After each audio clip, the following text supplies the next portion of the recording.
vaga no Supremo Tribunal Federal. A vaga será aberta pela aposentadoria do ministro Celso de Mello, que ocorrerá no próximo dia 13. O deputado afirmou que a corte tem maioria marxista e o presidente tem a oportunidade de mudar essa composição. Daniel Silveira afirmou que, embora haja nomes sendo ventilados pela imprensa, ainda não há qualquer indicação oficial por parte do presidente Jair Bolsonaro e reforçou a importância da escolha. Assista.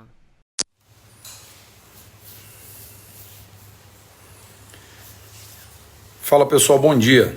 Eu vou falar brevemente aqui sobre a indicação do Supremo Tribunal Federal, para o Supremo Tribunal Federal, que ela vai ser efetuada pelo presidente Jair Messias Bolsonaro, e a importância, dessa indicação.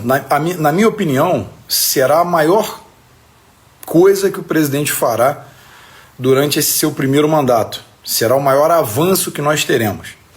E eu vou explicar o porquê. Bom, acordei, como sempre, tomo um café da manhã, assisto o noticiário antes de começar os meus trabalhos.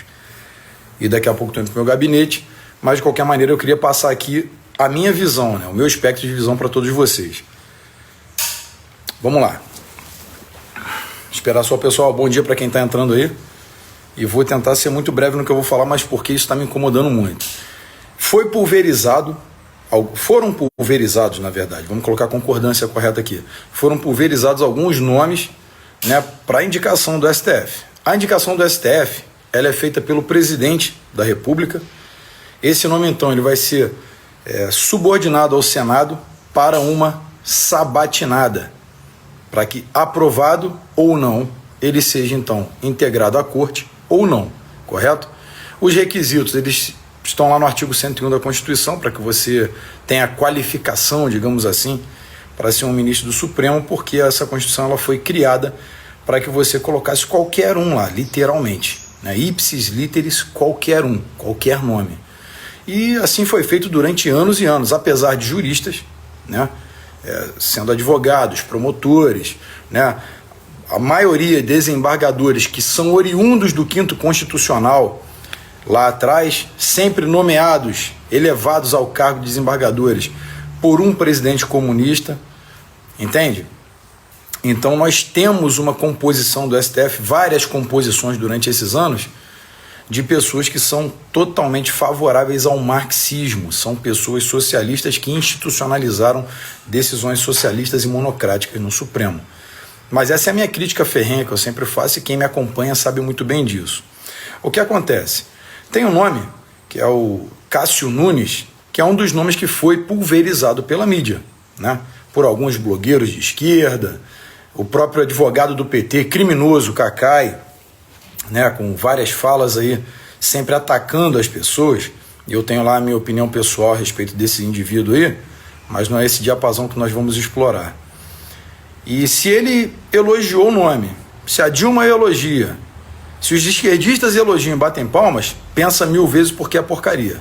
Esse é o primeiro pressuposto que nós temos. Segundo, foram pulverizados outros nomes excelentes. O doutor Ives Gandra Filho, que é um excelente jurista, conservador. Rogério Greco, que é um jurista da nova geração de penalistas, com um ranking de conhecimento elevadíssimo, no meio jurídico. Inclusive, os seus livros são estudados por vários acadêmicos do direito. Eu mesmo tenho vários livros do Rogério Greco. Código Penal Comentado, do Rogério Greco, e várias outras obras do mestre. O que acontece? Pulverizaram esse nome, do tal do Cássio Nunes. Ainda não sei quem o presidente vai nomear, não tem como saber, porque é uma decisão dele, e ele sabe muito bem o jogo que ele está inserido, esse jogo de xadrez que já estava montado há décadas, o tabuleiro sobre a mesa com as peças já colocadas, restou a ele chegar e começar a tentar modificar aquela jogada para não levar mais um checkmate como qualquer outro presidente contra o sistema levaria. O que acontece é que o Cássio Nunes não é um bom nome, ponto. E algumas pessoas de base, não, vamos ver, desculpem, Cássio Nunes, e não sei o que vamos ver outro nome, tem que ser um nome conservador.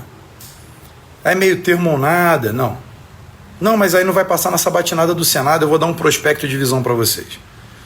Vamos supor que o presidente pegue o Rogério Greco, que é conservador, né, da mesma esteira que nós defendemos do conservadorismo, e indique para o Senado. Qualquer um que está aqui online, qual indicação ao Senado, em qualquer momento, desde que a Suprema Corte existe, será tão veiculada na mídia e tão observada pela população a nível global como essa? Me fala uma. Nem a do Barata Ribeiro, que nem jurista era médico, foi tão falada, a população nem sabia. Mas um ministro do Supremo, ele não passou na sabatinada do Senado, evidentemente, e os motivos não foram a falta de conhecimento jurídico, e até ele respondeu juridicamente bem algumas questões, só que evidentemente que ele demonstrou que não votaria com as falcatruas daquele antigo Senado corrupto que nós tínhamos. Nem a dele foi tão veiculada. Um médico, que não é jurista, foi indicado ao STF. Era o interesse de alguém, né? Mas ele, por algum motivo ali, desencontro ali de pensamentos, acabou não passando na sabatinada. Algumas pessoas me disseram: Daniel, se o presidente indicar um nome conservador, ele não passa no Senado, então no Senado, então não vai adiantar, pode ser qualquer um. Pessoal, se o presidente indicar um nome conservador para o STF, que vai chegar até o Senado para uma sabatinada, o presidente, a história dele na política já mostra que ele tem feito apenas escolhas acertadas e técnicas em várias repartições do governo. No momento em que ele vai indicar o órgão mais aparelhado por socialistas, que toma decisões monocráticas extremamente não acertadas, sempre em prol da criminalidade, vocês acham que ele não capricharia no nome? Ele colocando um nome conservador, evidentemente que teríamos um lobby fortíssimo no Senado para não aprovar esse nome. Contudo, nós temos o outro lado, que é o lado de quê? Toda a mídia do mundo, a imprensa do mundo, os juristas do mundo, os magistrados do mundo, a população em si, assistindo aquela sabatinada. Isso vai ser histórico. Vai ser como se fosse uma decisão do Fla-Flu, quando então era aquele antagonismo ali no futebol. Sabe, o que vai acontecer é que um nome dali surgiria e todos estariam de olho. É como se fosse, né, a corrida espacial, todos os olhos voltados àquilo, e estarão voltados para essa indicação do STF. Todos os olhos estarão voltados, seja de esquerda, seja de direita. Todas as pessoas vão querer saber. E você acha que quando, por exemplo, o Rogério Greco sentar naquela cadeira para ser sabatinado pelo Senado, que tem algum senador com cacife para colocar ele em xeque? Ou então o doutor Ives Gandra Filho, que já é magistrado de carreira? Alguém aqui duvida que esses caras comeriam os senadores em qualquer questão, vivos em um debate? Temos senadores lá que são completamente obtusos, que eles não sabem sequer o que estão debatendo, o que estão falando. Ainda assim tem gente falando: não, tem que botar um meio termo para o presidente não perder a indicação. Pessoal, se coloca um nome como o desse Cássio Nunes, ele pode ficar até 27 anos atuando no STF. Agora imagina, um amiguinho da Dilma, indicado ao STF por 27 anos, mais um Gilmar Mendes da vida, mais um Alexandre de Moraes, mais um Lewandowski, Carmen Lúcia. Existe sentido para vocês que isso aconteça? O Daniel não vai passar. Indica um nome conservador, que é um jurista brilhante, Rogério Greco. A doutora Ludmila Lins Grilo é uma excelente jurista, totalmente do viés conservador, que luta contra o ativismo jurídico. São nomes de extremo peso para a nossa Suprema Corte. E até 2025, nós conseguiríamos colocar 4 na totalidade, o que seria sensacional. Nós modificaríamos em mais de 50% uma turma.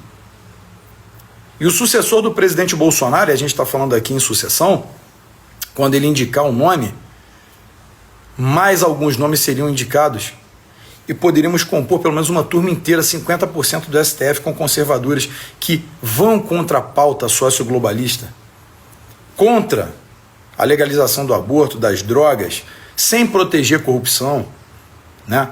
que é isso que o STF tem feito, protege a corrupção o tempo todo, habeas corpus para vagabundo corrupto, habeas corpus para líder de facções criminosas, o que nos leva à suspeição de algumas coisas. Ué, o que está acontecendo? Por que o STF dá tanto... Por que o Gilmar Mendes dá tanto habeas corpus para líder de tráfico? Por que o STF se infla tanto de tantas ações quando ele tem que julgar ações estritamente constitucionais? Mas não, o STF passou a ser um garantidor de habeas corpus, um garantidor de não busca e apreensão na casa de corruptos, mas na casa de quem não é corrupto, sim, mesmo quebrando a prerrogativa, por exemplo, a minha, né, garantida lá no artigo 53 da Constituição, da inviolabilidade por opinião, palavra e voto, mas ele foi lá e rasgou a Constituição, fez busca e apreensão na minha casa. Evidentemente, o inquérito está aí, nada encontrou, nada encontraria, e eu quero que ele vá à merda. Contudo, para corruptos não se pode fazer a busca e apreensão. Então o que nós temos aqui é um universo gigantesco e dantesco do que pode acontecer.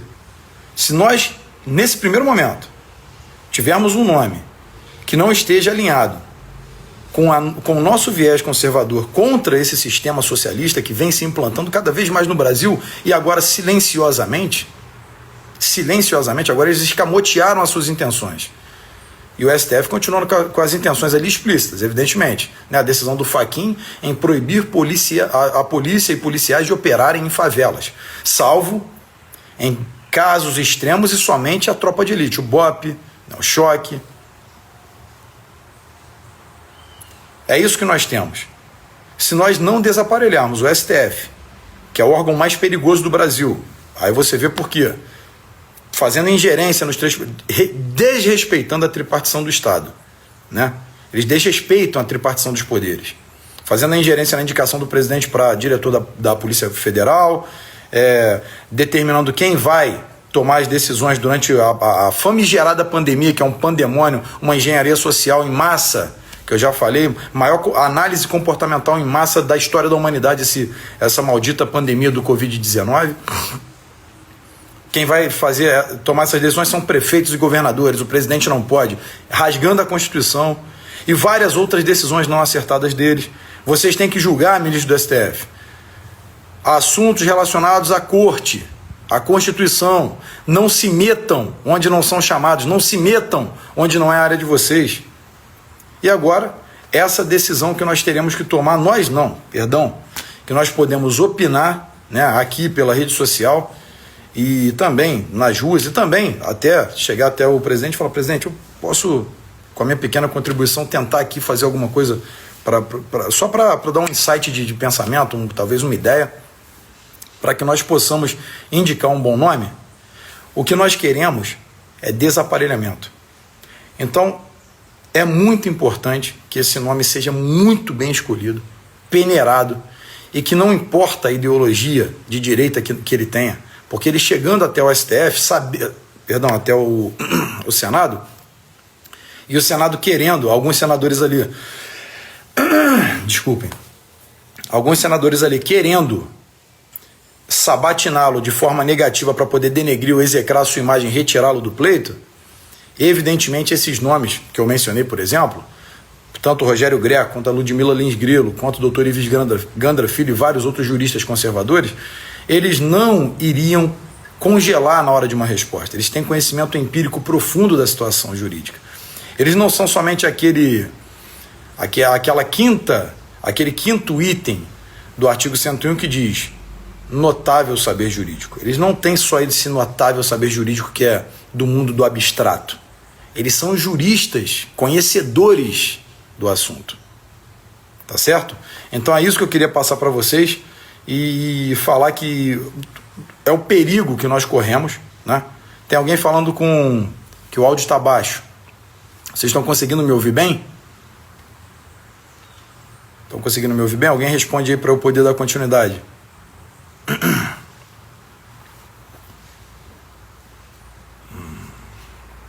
Bom, ninguém respondeu. Se tá baixo o áudio? Bom, enfim. Nós temos bons nomes e a missão agora é desaparelhar. Primeira indicação: não tenham medo, presidente. Eu sei que o senhor sabe o que vai fazer. Confio plenamente no senhor. Mas fique tranquilo. Se o nome que o senhor indicar, se for conservador, Eu acredito que será, e sei que o senhor sempre toma ótimas decisões. O que o senhor tem vindo fazendo pelo Brasil é extremamente sensacional. E, na minha opinião, essa seria a maior coisa que o senhor faria, porque é a indicação mais importante de todas. Se o senhor colocar aí um nome conservador e o Senado, de alguma maneira, quiser boicotar, retalhar o senhor, fique tranquilo, todos os olhos do mundo estarão voltados a essa indicação, a essa sabatinada. Não teria como o Senado reprovar o nome, porque seria um nome totalmente técnico, totalmente conhecedor do mundo jurídico, e de fato um nome conservador para que a gente possa ter um lá pelo menos. E no seu segundo mandato, presidente, que o senhor faça mais coisas boas ainda pelo Brasil. Ainda temos aí 2 anos pela frente, muitas águas vão rolar, mas pelo que o senhor já mostrou nos 2 primeiros anos, o Brasil já decolou de uma maneira diferente, e o senhor tem feito isso aí, tudo nós devemos ao senhor, porque o senhor realmente tem feito um bom trabalho. E aqui não estou tecendo crítica alguma, de maneira alguma. Eu estou somente falando com meus eleitores, com os meus apoiadores, com os apoiadores do senhor, evidentemente por conexão, que me apoiam o senhor. Na verdade, os que apoiam o senhor me apoiam. Mas para que o senhor possa ter sabedoria e seja guiado aí por Deus aí nessa escolha, que eu sei que é dificílima, e sei também que o senhor está sofrendo pressão de todos os lados quanto a isso aí, mas a gente está aqui para apoiar aí o senhor, tá bom? Quero que o senhor tenha certeza disso. E para os meus ouvintes aí, meus espectadores, a nossa missão é justamente essa, né? Esse combate ideológico incisivo que nós combatemos é o único que impede o Brasil de caminhar de fato, de vez, de subir. Nós tínhamos que ter uma nova composição no STF, nós temos que ter, né? Temos que ter mandato, mas isso aí é outra questão, mas nós temos que ter mandato por tempo certo, evidentemente, no STF, né? E tem que ser juristas de carreira, de fato, magistrados de carreira, né? E literalmente não podem ser esquerdistas. Não vem com essa porcaria de democracia, que democracia tem que ter, não tem que ter nada. A esquerda ela já mostrou que é criminosa, que é doente, que é senil, né? Que é bizarra, né? São boçais. Eles não devem ter espaço na política. A esquerda não deve ter espaço na política. Eles já mostram há anos o que nós enfrentamos. Tudo que nós estamos nesse buraco de lama, esse espiral descendente de imoralidade, é por conta do reflexo da esquerda. Ontem, eu fiz uma live aqui rápido, eu estava durante uma reunião remota com parlamentares da Colômbia, né, e alguns do Brasil, que era a Bia Kicis e Osmar Terra, na verdade, e mais alguns parlamentares, ou seja, deputados e senadores da Colômbia, falando sobre quando, na década de 2000, 2002, ali mais ou menos, o país foi assaltado, sequestrado por socialistas, o que aconteceu, né? Como que as Farc ganhou força aqui no Brasil do PT, na era PT, não foi diferente, né? MST, CUT, né? Sindicatos militantes ganhando força, cada vez mais força, inclusive tentando se armar para se tornar um exército paramilitar que nasce de um quarto poder, um poder da lama. Junto, né, por exemplo, o PT tem conexão direta com o Hezbollah, com o PCC, com o Comando Vermelho, né, com as Farc, negociações diretas, né, o maior crime, uma organização criminosa. Mas já até saiu um pouquinho aqui do diapasão que a gente estava explorando. Enfim, o que nós queremos fazer é esse desaparelhamento institucional que tem sido aplicado aqui no Brasil há muitos anos, muitas décadas, e é uma guerra que a gente precisa vencer.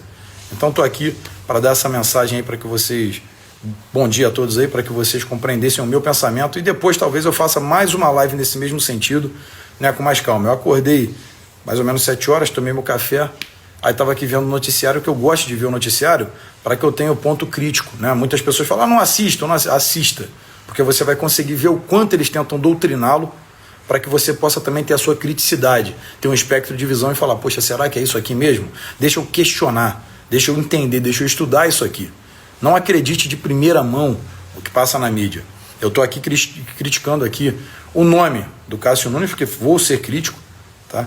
Eu não admiro ali a sua conduta política, ele é muito centro-esquerda, o que para mim já é um socialista, então não tem o meu aval, o meu apoio de maneira alguma. Quem sou eu para dar aval e apoio? Eu estou dizendo eu como indivíduo, como cidadão. Jamais iria ali e endossaria esse tipo de nome. Então, falei 3 nomes aqui bons, que é, né, o doutor Ives Gandra Filho, a doutora Ludmila Lins Grilo e o doutor Rogério Greco. São excelentes juristas, renomadíssimos, profundos conhecedores da normativa do Brasil. E é isso. Queria passar aí para vocês, tá bom? Mas Brasil acima de tudo, Deus acima de todos, força e honra sempre.